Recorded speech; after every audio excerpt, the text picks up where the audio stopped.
Good evening and welcome to Full Sail Live. I am Jeremy Fager, continuing our coverage of a different baseball team every day. Today we will cover the New York Metropolitans as they finish off a 3-game series against the Washington Nationals. The Mets and Nationals will finish a 3-game series in what all baseball fans love, afternoon baseball. The Mets will try to win the rubber match and keep their streak of not losing a series this season. Mets manager Buck Showalter used his bullpen for 8 innings last night and talked this morning about his strategy. One, you pass the load around and make sure that physically you're not putting them in harm's way, especially April and May. We talked about this a lot in spring training with the shortened spring, that we want to be very careful. You've seen us with extra days with the starters and making sure guys have the rest with a couple of exceptions. Tonight's matchup will feature 2 pitchers who are looking to get back on track. Johan Aiden has allowed 29 hits in 28.1 innings and 22 runs. Walker allowed 8 runs in his last start and has yet to record a win.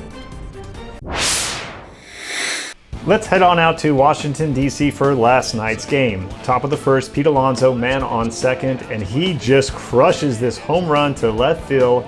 That's Pete Alonso's 8th home run of the year. Mets are feeling it early.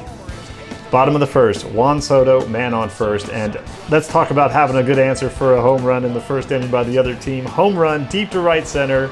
That's Soto's 7th of the year, and it pretty much goes downhill for the Mets for the rest of this game.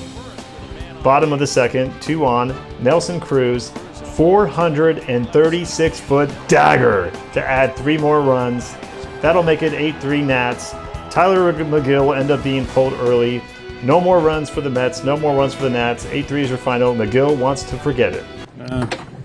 Obviously, I'm trying to throw strikes, so getting behind. Just didn't have it today. Flush it, move on to the next one early. 2-time Cy Young Award winner Jacob deGrom was moved to the 60-day IL. But don't freak out, Mets fans. This was a procedural move to make room for lefty Locke St. John. Reliever Trevor May was placed on the IL for right tricep inflammation and had an interesting thought process on the injury. You're like, am I just bad? Or am I just I'm just not who I can be right now. And it's hard to face that fact and just say I'm just not right and I got to get right. An investigation into Monday night's rodent on the field that sparked a rally from Mets is over.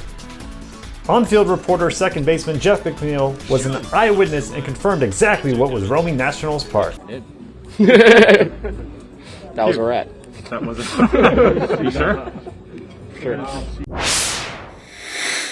Pete Alonso is on a tear this season. He hit his 8th home run on Wednesday and is 2nd in the National League.